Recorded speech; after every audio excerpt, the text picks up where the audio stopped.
Hello，我是欧丽啊。今天我来推荐一些适合一个人吃的在上海的美食店。我毕竟在上海独自生活10年了，所以还是有一点库存的。所以今天就来分享一些有不同菜系的，有肉有素的，然后有重口的，也有清淡的。最重要的是有适合一个人吃的座位的，以及在上海来说价位还能接受，负担也不会太大的真的好吃的店。那就直接开始一边来看视频一边来讲吧。首先来介绍一家台湾美食，叫做台南担仔面。它是一家一个人吃不会有负担的一家小店，因为店里都是小桌子，菜单也基本上都是小吃小菜，每种小吃的价格都是一个人负担还算比较合理的价格。他家的卤肉饭的卤肉是切的不大不小的那种，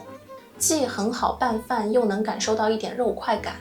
然后里面还配有台式的香肠片、卤蛋，米饭也是煮的比较粒粒分明的那种，不会软烂也不会干硬，总的来说应该是合格的卤肉饭。然后我因为比较喜欢吃糯米类的食物，所以还推荐他家的清水筒仔米糕。它的汤汁比较多，然后糯米又不会特别粘牙，料也有香菇、肉燥、栗子，很丰富。口味相比江南这边常吃到的一些糯米制的小吃，其实还挺特别的。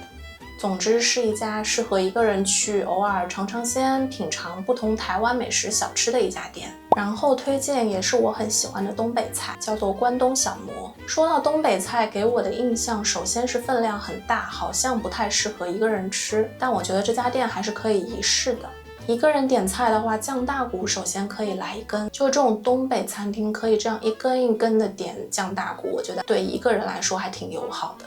而且它酱大骨的肉非常的多，另外一般猪肉不都会有一点味道吗？但是它这个肉几乎可以说是没有，我只能吃到贴骨肉的鲜香味。另外我吃东北菜永远必点的菜是锅包肉，这家店的锅包肉也很可以。我对锅包肉的追求，首先是它的外皮一定要有空气感，其次是它的空气脆皮层下应该有一层微微的有嚼劲的那种淀粉面粉层，这一层然后再紧贴着肉，这样的锅包肉层次感就非常完美。这家店的锅包肉有做到。另外还有锅包肉的酱汁是绝对不能把表皮弄软的，这个是基本。然后有时候如果这个酱汁里面的醋加多了的话，鼻子会感受到醋酸的那种刺激感，但是这家店的酱汁里面醋的比重把握的非常好，不会有这样的情况。然后他家还有这种小瓶的东北白酒，我喝下来也觉得很不错。一个人点一盘肉，点一小瓶酒，吃东北菜要的就是这种感觉。接着来推荐我工作的时候最常吃的工作餐，就是港式茶餐厅。上海的连锁港式茶餐厅其实还挺多的，然后我觉得东发道其实是真的很不错。比如说你点一份他家的猪排煎双蛋饭，它一盘的搭配非常的漂亮，非常的完美，有菜有肉有饭有蛋，然后一天所需的能量基本上都有了，都包含在这一盘里面。然后它给的酱汁也很多，是能够确保你的白饭都能被酱汁充分的拌匀。就有的时候心情不好的时候，偶尔来一个漏奶滑，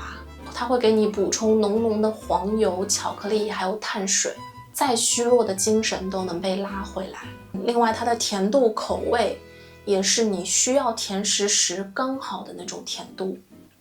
然后湘江名苑也是一家类似的茶餐厅，他家比较特殊的是他做粥很厉害，是吃过他家的粥之后你不敢说自己会煮粥的那种程度。然后他家也是那种都可以点，每个都很好吃的店。我常点的滑蛋牛肉饭也是打工人的必点，蛋很嫩滑，然后牛肉很软嫩，吃完之后就非常满足。然后粤菜系我实在还想再推荐一家，叫悦来记。很饿很累的时候，一个人去这家店点一份辣味煲仔饭，你会偷笑出来，你会觉得还能再坚持一下。它的腊肉腊肠都是肥瘦相间，比例掌握的刚好，呈现出晶莹剔透的质感。然后拌好饭之后，米饭会包裹着腊肠腊肉的油分，最终米饭也会呈现出晶莹剔透的质感。当然他家其他菜也很绝啦，红米肠也是让人尖叫的存在，红米皮弹润，配上里面先是薄薄的酥脆的炸衣，然后再是紧实饱满的虾肉，你会爱不释口。然后基本上这家店也是闭眼点菜，它最初好像只有新天地那家店，像这种好吃的店，果然就是越开越多，现在已经有很多分店了。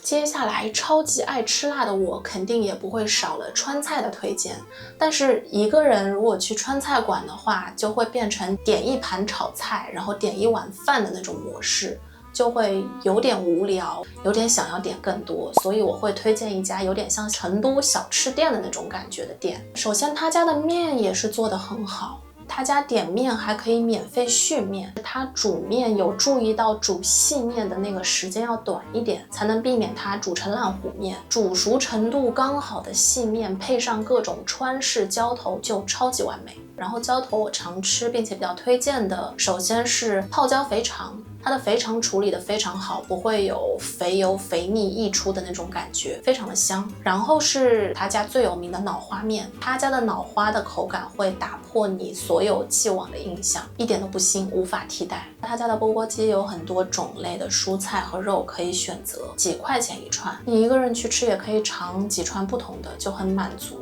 另外他家的饮品也很出色，非常推荐奶茶冰粉，它的奶茶很浓郁，有茶香，然后冰粉里面的气孔非常的多，是非常软嫩柔滑，入口能够很快就化开的那种冰粉。他家的甜品好像也是一直在换的那种，有时候是红糖桂花凉糕，有时候又是冰豆花，总之是可以独自挑选不同四川小吃美食的一家店。然后推荐一家素食餐厅，叫汇源素食。吃素是一件这么幸福、这么美妙的事，你在这家餐厅就能体验到。首先我推荐香饽菇老肉，我本来就很喜欢菠萝菇老肉这道菜，然后他家的这道香饽菇老肉就是还原加上超越。首先里面蔬菜的味道保持了蔬菜的清甜清脆，然后肉的部分它又做得非常的入味，非常的浓郁，就只能用精彩来形容这道菜了。另外椒盐菇柳这道菜就是感叹他对酥炸和椒盐的理解，这两个真的把握得很精妙，就能看出这个厨师是老手中的老手。另外一个人吃的话还很推荐他的麻酱素馄饨，老上海的味道。你从这个视频就可以看出这个馄饨的皮软而不烂，它冒着热气但是不会有水汽，确保了你沾麻酱时那个麻酱能够保持浓郁的滋味。就这么一道看起来很简单的主食，它也处理得非常到位。这家店其实其他菜我也尝了很多，没有拍下来，基本上就是一家可以随便点不会踩雷只会惊艳的一家店。老外如果吃到这种素食应该会吓死。然后有时候会有想吃牛羊肉想喝点汤的那种心情，这个时候就推荐清真餐厅，叫做敦煌楼，是有很多一两人的那种座位是可以选择的，你一个人可以去点一份牛肉面就很爽，里面的汤很鲜美，肉虽然没有很多，但是它肉片的质量是可以保证的，并且它的面是可以选粗细的，可以适配不同的心情点不同的面。另外特别爱吃羊肉的，我还推荐这家叫做罐罐集的店，它的手抓饭就不用说了，如果一个人点的话还可以试一试西域酿皮这道菜，12元，色彩缤纷，量很实在，或者是新疆拌面，肉菜丰富，很满足。另外还有4元一份的大包子，总之也是对一个人吃饭来说菜单选择很多的一家店。当然如果人多的话，他家其他的菜品还有羊肉啊、大骨汤啊，这些都可以闭眼点。接下来推荐一个叫碰头吃饭的吃饭空间，是一个既适合朋友碰头吃饭，也适合一个人去吃，很休闲自在的空间。尤其是它的窗边有很多吧台位，非常适合你买了食物之后自己坐到窗边去，对着街景吃饭。它里面的料理种类也挺丰富的，我还挺喜欢吃墨西哥菜的，就像 Taco Truck 这种连锁店就挺好吃的。首先是最爱的玉米片，配上他家的牛油果酱，里面还有配番茄泥，口味调的都很好，是又好吃又健康的那种美食。另外 Taco 就不用说了，他家的馅料也很足，奶酪、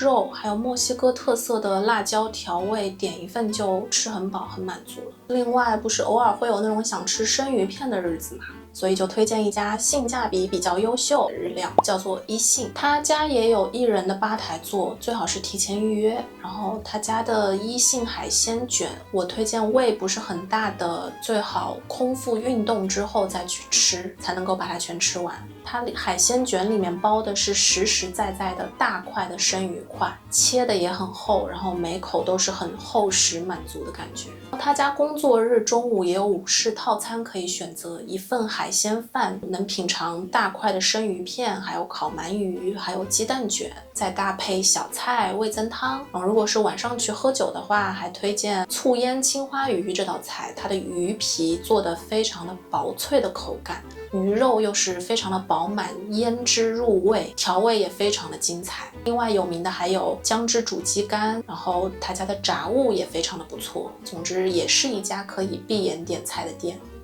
最后推荐一家意大利菜，意大利菜我自己很喜欢，然后做起来也不复杂，所以我基本上都自己在家做意面或者做披萨，因此我对意面披萨要求会比较高一点，所以还没有特别想推荐的店。暂时我推荐一家我觉得很适合工作的时候一个人吃的快餐，是可以买了直接带走的那种，你也可以去点他家的外卖，他家会有非常适合冷吃的这种意式美食。这家店叫做 Dodino Banino， 他家也是用料和做法相对来说比较正宗的一家店，偶尔想念火腿、芝麻菜、奶酪的时候，来一个 Panino 就让人迅速回血，但是价格有一点小贵。总的来说，上海的意大利菜我认为是普遍偏贵的，所以能在家做就在家做，食材其实也都不难买嘛。OK， 我这次就大概先介绍这些，但说实话，上海的美食店真的很多，我推荐的可能就是我平时工作生活中吃到还比较满意，然后还想再吃的店。然后其实我喜欢的食物类型非常的广，比如我也会常吃韩料啊、泰国菜啊、西班牙菜啊。这次没有推荐是因为没有拍素材，后面有机会再分享吧。